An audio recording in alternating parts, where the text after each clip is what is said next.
complex building. He was on the 5th floor at the time when he heard shots being fired below him. So in that moment, he responded to see where the shots were coming from. And also during that time, he made contact with an individual in the southwest stairwell of Knight Complex building. Multiple shots were exchanged in that stairwell, where an individual was hit multiple times.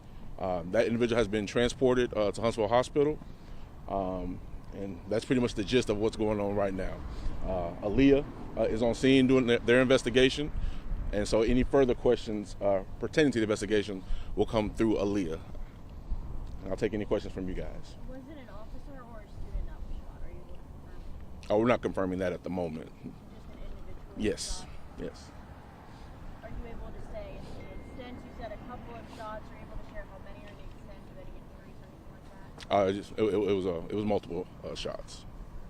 Did the officer fire his weapon? Are you able to confirm? He did, but like I said, we don't know an exact number. Like I said, there's been multiple shots. We're still uncovering shell casings. They're still processing the scene. So, like I said, Aaliyah will have that information for you in that report. Do we know if there were students involved in this? Was it a student involved? No, we don't have that information at the moment. Like I said, we're still processing.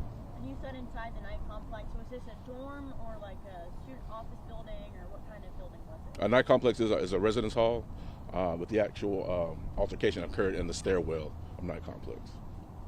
What message would you have to concerned parents watching this right now?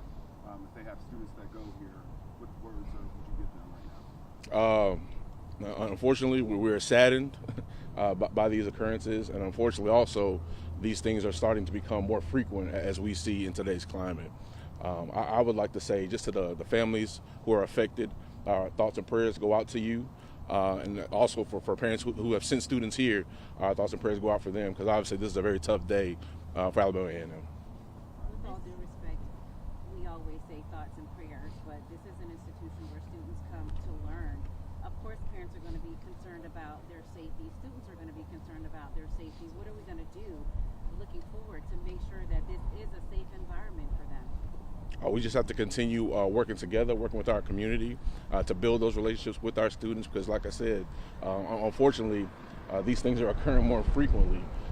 So a lot of times it's kind of difficult to pinpoint what we can do, what we're trying with our very best efforts to make sure our students know this is a safe place for them to be, to learn and get their education. In terms of those efforts, what, if anything, will change in terms of security here moving forward since this incident has occurred? We will increase, obviously, our officer presence, which we had already been doing those things. As you know, we had a situation last August, and so we had already been operating in that.